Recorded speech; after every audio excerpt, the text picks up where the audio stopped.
See guys, now see, I was telling you in the last class that companies will be making some strategic decisions. Okay, so what is a strategic decision? You wanted to survive in this competitive environment. They will be going in for joint ventures, merger, acquisition, takeover, okay, then technology transfer, collaborations, all these things they will do. That is what is called as business strategy. Okay, now we are aligning, or sometimes it will be spin off also. Now what we are doing is we are aligning the business strategy with our training needs. Okay, so here we saw another two slides. What was happening now? This is the third slide where we talk about the first two. Go to the previous slide, Jayant. Yes, ma'am. Now it is concentration, penetration into one particular geographical area. Okay, so that is the concentration. That is one strategy what they follow, business strategy. So supposing you are into only urban segment, then you can get into rural segment as well. If you are in one state, you can expand your business to the next state. If you are in India, you can take it abroad also. Okay, so that is one concentration you can have. That is a strategy they will follow to run the business. Likewise, external growth is like acquiring some other company. Either your company could be acquired by others, or you can acquire another small company. So for that only we will be following those training. Okay, so now if it is internal growth, I want to develop my company within myself. So I will be coming out with new product ideas, new distribution channels. I will make more investment by joint ownership. For this only, we are going in for a training module, what I told you in the last class. So one is technical training you will do. Other one is interpersonal skills you will develop in that. It is about the communication. Okay, it is about the communication, then giving them a training and giving them a feedback. Okay, feedback will be you call it as appraisal as well.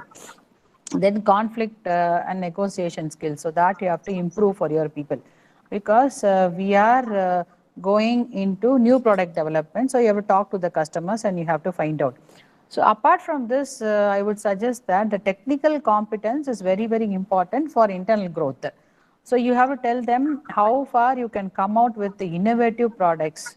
For that, until otherwise you give them some technical needs, you cannot do that. So you have to write that as the first thing. Okay, so I want to come with innovative products. So I will be giving them more of technical training. Okay, I will be giving them more of increase in productivity. How do I make the same people to perform better? So that sort of training you need to give. You look at this, guys. Here we are not concentrating on any behavioral training. We are not concentrating on stress and all those stuff. Okay, so we are concentrating on creating. See, look at the second point. We create a culture that so that it concentrates on creative thinking and analysis. See, for innovation and creativity, we need to have a culture, an organizational culture, so that it will be like a brainstorming session. The training module, like exactly we can say, is the brainstorming session. We'll ask everyone to come and say that how far you can come out with new ideas or new products, or come out with some different ideas. For example, when the company wanted to penetrate into rural segment, a shampoo company, it came out with a small packet. Sachets came into place because in the rural segment, the purchasing power of the consumers will be very less. So in order to mobilize it, they came out with the sachet packets. So that is what is called as the alignment of the training session with the business strategy. Now I think this sort of clarity you will be having, because when you do the training need analysis, we were just doing training need analysis only to the employees, and then we were giving some training to them. But we forgot in the HRM that individual is not important. You have to connect it to the organization. Okay, so now this point is about disinvestment. So we are in the downtrend, as I told you in the last class itself, we are in the downtrend. But still, we give them some training. You should not leave them, because they are not our liabilities, they are our assets. So what is that you do? You give them outplacement assistant, you give them some sort of motivation. Here comes the behavioral training. So you can give training on change management, stress management. Then you can talk to them about the interpersonal communication. How do they go and market themselves with their other company? That you can do. Then you can give them some leadership training courses so that they go and start up their own venture. Okay. Then look at the next point, job search skill training, because I'm going to send them out of my company. வெளியில அனுப்பும்போது கூட I'll be giving them training. Okay, so that far the company should operate. You should not think that yeah, the employees are my liability, so I don't spend money for them. Because anytime, any point of time in the company may regain its position. So if you got a policy of giving employment opportunity to your ex-employees, then this will be very useful, because they will be so committed and loyal, because they are prepared to go out from the company understanding the company's financial situation. Sometimes the owner of the company may have a spirit to retain everyone, but the financial environmental aspects will not permit him to do so. For example, I will be telling you a beautiful example. Hindustan Photo Films is one major thing which was there in Ooty. Okay, it was a government segment company, Hindustan Photo Films. Okay, when in olden days we had cameras where we had film rolls. Okay, so when that is the case, lots and lots of film rolls and then the X-ray sheets were manufactured over there. But after it became digital camera, we didn't have the necessity for that film rolls. So what happened? It was a compulsion to close the company. When that was a scenario, again, they concentrated on some other product, but to regain its own self, what they did was they gave some training, and time being they sent the people out of the company. Okay, now in automobile segment, this is what it is happening.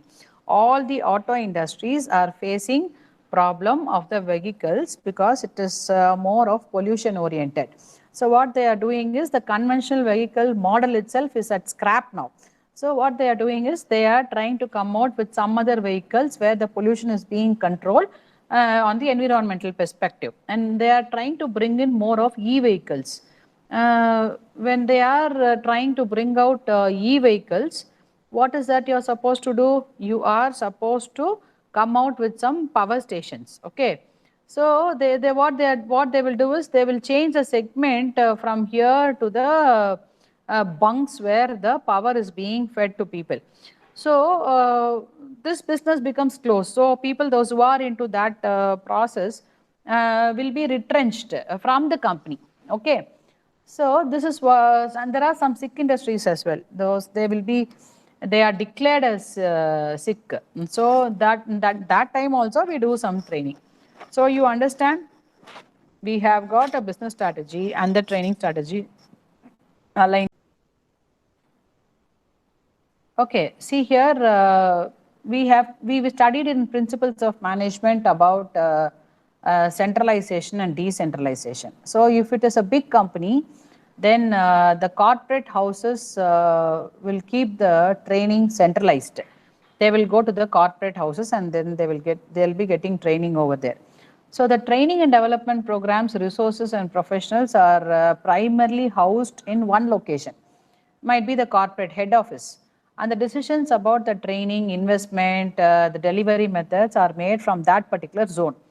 So there are many organizations, big organizations, where they have a different cell in the HR, which is called as HRDC, a Human Resource Development Center. Okay, in Maharatna public sector organizations and in other places, development center will be there. The development center itself means it is nothing but training. Okay, so it will be centralized. If you have a development center, which means that they will be concentrating only on training. So the HR is actually further specialized into different segments. One is the HRDC, one is about the balance scorecard, competency mapping. So one people will be doing that, and they will be doing the HR planning purpose as well. HR recruitment and selection will be done by one group of, one segment of HR. One segment of HR will be doing employee welfare measures alone. One segment of people will be doing only payroll management. One segment of people will be taking care of interpersonal relations. So conflict, negotiation, or those things will be taken care by one segment, particularly in government organizations. Lots and lots of legal things has to be considered. So they will be concentrating only on the legal terms. Okay. Payroll administration, they'll be taking care of the daily routine, like their attendance, all these things will be taken care of those persons, seniority, promotions, their salary structure, the compensation and all will be taken care by that particular segment. But see, payroll administration is a mandatory thing, legal compliance is a mandatory thing. This HRDC is something where very big corporates alone work out in a different way. So when you have a centralized training procedure, this helps the company better integrate their programs for developing the leaders and managing talent with training and learning during the times of change. Okay, next slide. Next slide.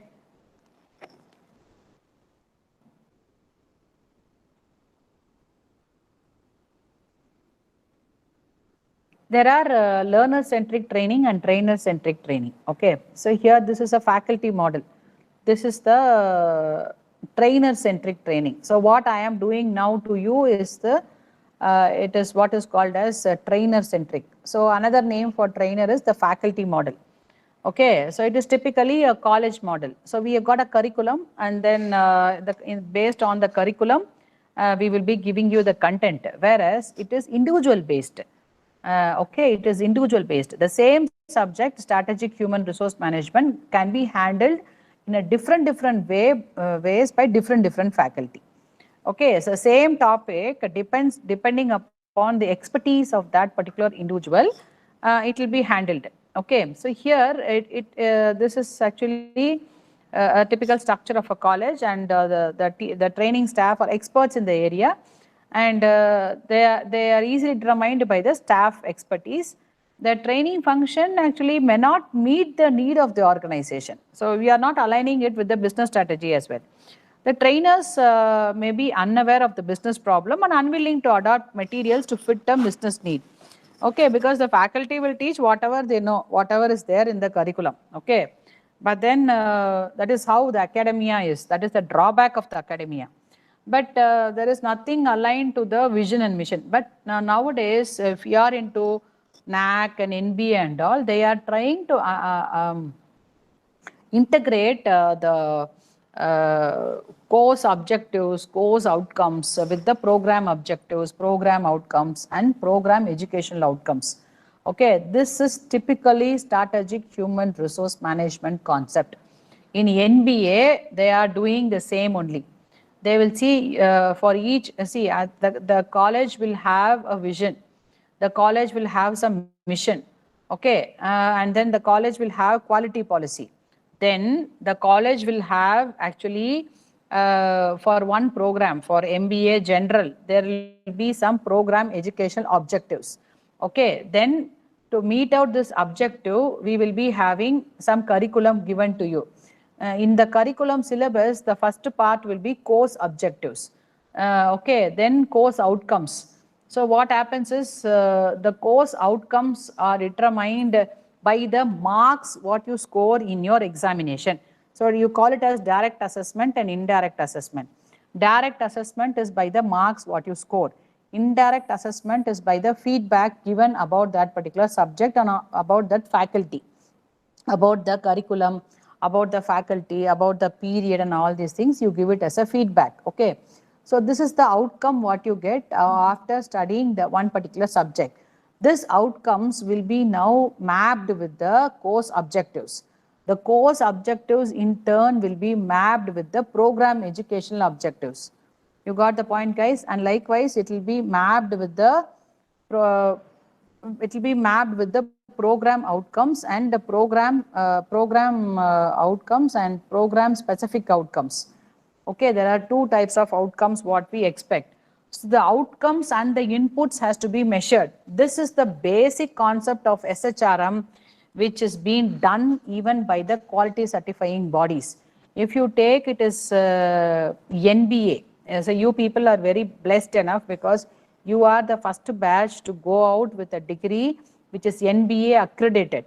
Okay, this is the if you take the entire content of what you call the self-assessment report, you can see the mapping procedure of that.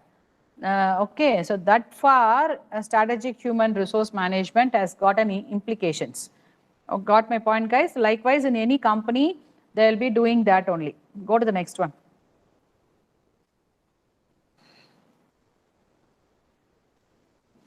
So it is the customer model. So now it is trainer-based model. So this trainer-based model is here it is responsible for training needs of one division or functions of a company, one division or one department, or what is needed for that department you do, what is needed for that division you do. So the training programs are developed more in line with the particular needs of a business group. Okay, that way it goes on. And likewise, trainers are expected to be aware of the business needs and to update courses and content to reflect them. This involves considerable time. Programs may vary greatly in effectiveness and design may be poor.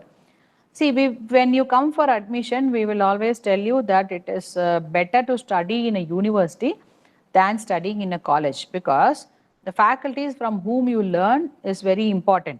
So in university is more concerned about research. Colleges are not concerned about research. So in university we do research. Why we do research?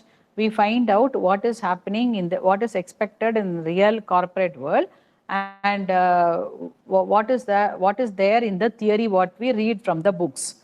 So once I am doing research on that particular topic, my scholars are doing and someone is doing, we learn that. After learning all those things, what we do is we come and implement that in the class. What we do in the classroom, when we talk to you, we will tell you, see, in corporate we have found out that they are using only this method. Okay, the research outcome is being deliberated to you in the classroom session when we teach the subject. Okay, so that is the reason why we need to come out study in a university campus where we follow more of customer model.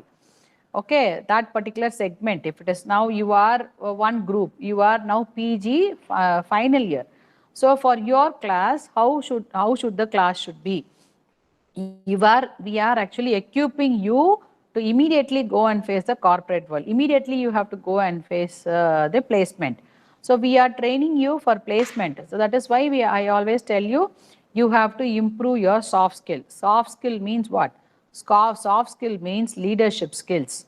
Soft skill means your written and oral communication. Soft skill means your negotiation skills. Soft skill means your presentation skills. Soft skill means your group discussion and your body language. Okay, etiquette, your mail etiquette, your physical etiquette. All these things are the communication. You send some information to the opponent party. So that is called as a communication. Okay, why we say leadership is also a skill? Leadership is also a soft skill, because I am influencing people to do whatever I have been emphasizing on. Okay, a manager cannot influence people to be a follower. By the virtue of the position, he can only guide them or make them follow as per the regulations. But it is the leader who can influence, who goes beyond the step of the manager. Okay, so that is there.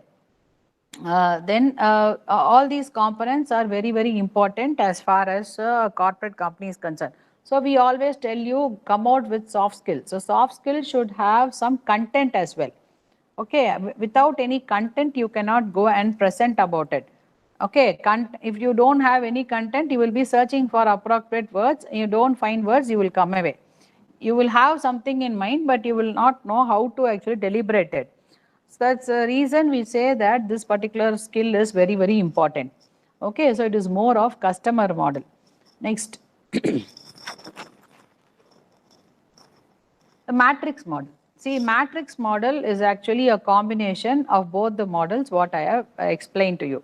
So it is the trainer's expertise and the consumer's expectation, both combined together. So this helps to ensure that training is linked to the needs of the business. And the trainers also gain expertise in understanding a specific business function as well. The trainers will have more time demands and conflicts because they report to two managers.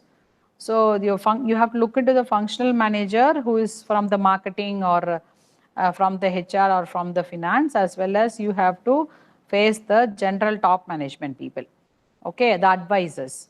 So you form up a matrix model. The advisors or the consultants are the people who will be planning for the future of the organization. They are called as strategic planners or the CEOs. Next one.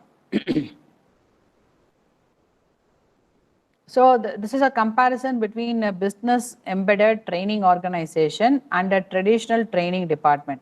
So look at the left side. Left side is actually traditional training development department, strategy directions, business embedded training. So I told you, no, HR managers are called as business partners. They are no more called as a HR manager, they are called as business partner. So you have to take part in the business, you should know what's happening here, what immediate alignment you are going to have. So here in traditional training, in the training department, what is that they do? They leave objectives unstated or vague. They are not worried about what is the objective of your organization. Whereas, and likewise, they assume that the class participants are its only customer. It offers, it limit offering to predetermined courses. It is more of actually faculty approach, okay. But business embedded training method is more of the matrix approach, okay. It organizes its offerings by courses, tries to mandate training. It is trainer centric, whereas business embedded training is more of stakeholder centric. It is not only learner centric, it is stakeholder centric and environmental centric. They will see what is happening entirely. It is taken in a holistic way. What are the environmental changes? What are the internal customers changes? What are the external customers changes? What are the shareholders expectation? Everything you have to look into and provide a training session for that. So this broadly disseminates a clearly articulated mission, recognizes that its customers base is segmented, provides customized solution to its clients' needs, and understand the life cycle of the company. And then it organizes its offerings by competency. It competes for internal customers. This side, if you see product design, it uses actually rigid and cumbersome design methodologies. It views suppliers as warehouses of materials. But this side, business embedded training, it uses benchmarking. I told you, no, benchmarking, best practices, balanced scorecard, competency mapping, all these things are connected with the training. So they don't do it as a snapshot, they do it as a process. Okay, in this side, structural versatility, it employs trainers who serve primarily as facilitators and classroom instructors. It operates with a fixed number of staff, and it relies only on training staff to determine the department's offering. Whereas here this side, the employs professionals who serve as the product manager and internal consultants. It leverages resources from many areas. It doesn't depend only on the individual. The trainers will be both external trainers as well as the internal trainers. Normally, they bring in fresh bloods. Okay, they will bring the pioneers in that segment and give them training. They never simply make people inside the superiors to conduct training and live it. They will even bring it from the competitors, from the benchmarked person. Product delivery distributes a list of courses, offers courses in a fixed schedule in fixed location. But here it offers a menu of learning option, like it is like a cafeteria approach, okay, like CBCS, fully flexible. So it delivers a training at the work site, okay. Accountability for results, it believes that the corporation manages employee development, and it ends with the involvement with the participants, and it is more of instruction based. supporting the learning process. It relies on the cross critique and the feedback given by the beneficiary. It vaguely describes training outcomes, but here we do it in a much systematic way. So it considers the managers the key player in supporting learning, and then it involves the strategic effects of training and its bottom line results. It guarantees that the training will improve performance. See guys, one thing you have to keep in mind, during the online session, it is user friendly for the trainer.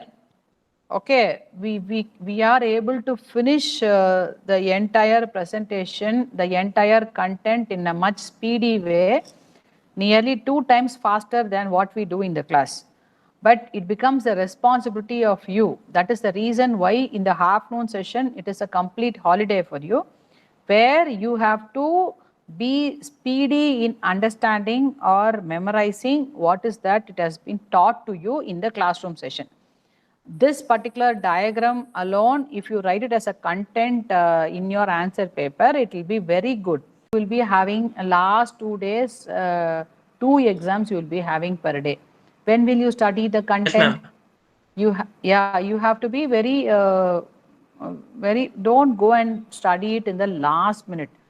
Okay, as far as SHRM, what I am teaching, you have to study then and there itself. The content has been, whatever I have now taught you in this class, it will take nearly 3 hours for you to study and replicate in the answer sheet.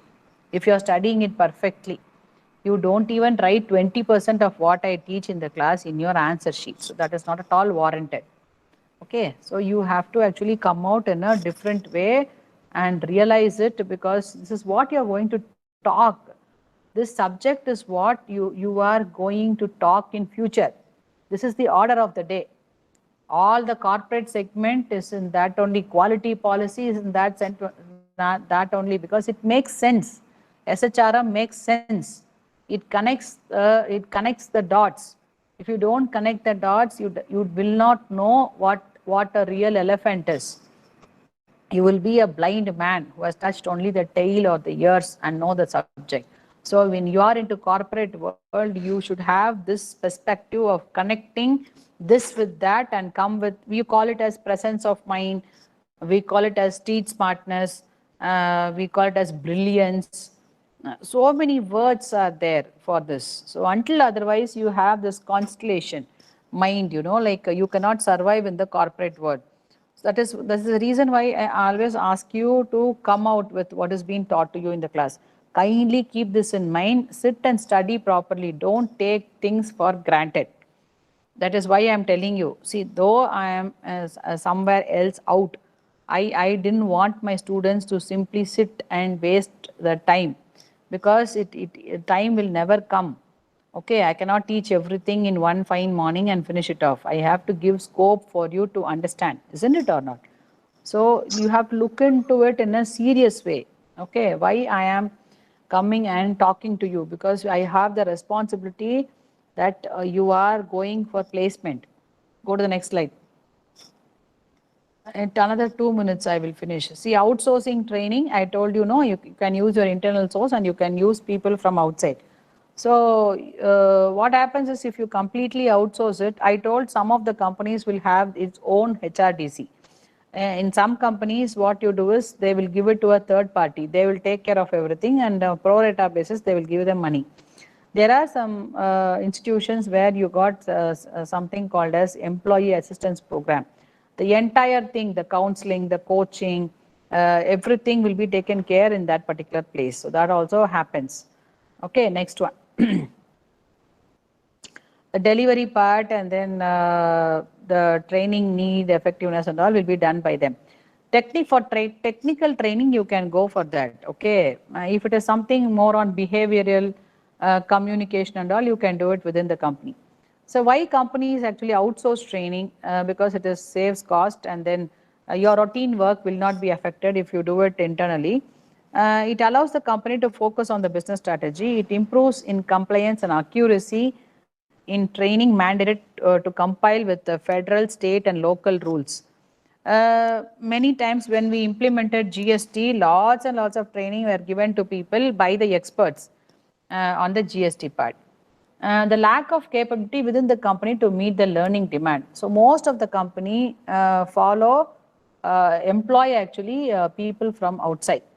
Okay, so nearly 60 to 70% is done by the outsourcing. Next.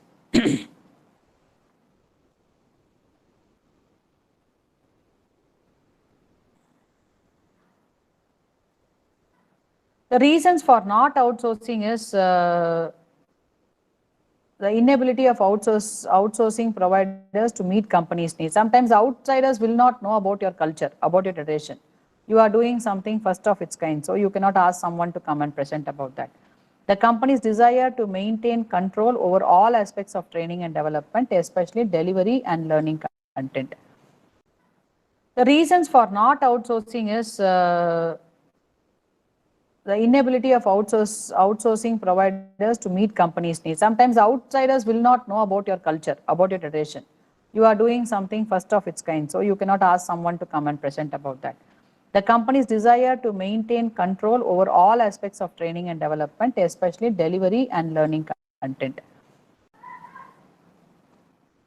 So this is the conclusion. So before even you go in, this is the last slide. Before even you go in for considering for outsourcing, you should ask all these questions with you, and you need to have an answer for it.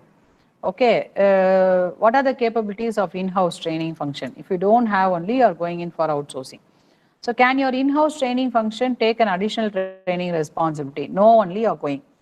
Is training key to your company strategy? Is it proprietorship or is it no? If it is not proprietorship, then you got the monopoly of deciding it.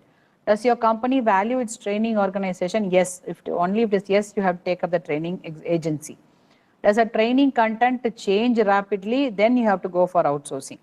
Are outsourced trainers viewed as expert? Yes. If it is yes only, you have to go for outsourcing. Do you understand the strength and weakness of your current training programs? You have to first do it, find out your weakness. If you are weak, then you have to go for outsourcing. You got people within yourself, then you need not go. Do you want to outsource the entire training function? Look at the cost benefit. Then you can decide. Are executives trying to minimize training's impact in your company? Does your company accept responsibility for building skills and talent? If you are if you can authorize it to others, but responsibility is still in your hands. That is what you have to keep in mind. I have outsourced to someone, it is their responsibility. No, they will never take up responsibilities. Our responsibility to find out if that training is okay or not. Okay. Then is a combination of internal and external training the best solution? This is the best solution. Okay. So for anything what I will be teaching you in management studies, if I give two options, internal, external, then make or buy, okay, then born or made. இந்த மாதிரி எந்த question வந்தாலும் in your placement you should say both. புரியுதா? ஏன்னா when I teach you, I say plus and minus of each things. Merits and demerits சொல்லும்போது it is implied that you have to use both to reduce the demerits and increase the merits. புரியுதா? We should be always greedy. ரெண்டுத்துலயும் plus இருக்கு. So ரெண்டு பிளஸும் நம்மளுக்கு வேணும். ரெண்டுத்தோட minus இருக்கு. ரெண்டுத்தோட மைனஸை இன்னொன்று வச்சு தான் நியூட்ரலைஸ் பண்ண முடியும். புரியுதா? This is how you have to answer. என்ன சொல்லுனேன்? Make or buy decisions சொன்னா you have to decide, you can take both as a combination. Okay, then born or made ன்னு கேட்டா both ன்னு சொல்லணும். That is human psychology. Behavior is determined by the gene as well as the environment. So leaders are born or made ன்னு கேட்டா you have to say both. 50% by gene, by birth, 50% from the environment. Okay, then which on the job, off the job, internal people as trainers, outsourcing, எது கேட்டாலும் combination. Matrix approach also talks like that. Matrix approach combines everything. ரெண்டு quadrant இருக்கு. So what does it mean? Row and column. So both are applicable to us. You got my point, guys? So I stop with this. Do well for your exams. Okay? All the best for your exams. Thank you.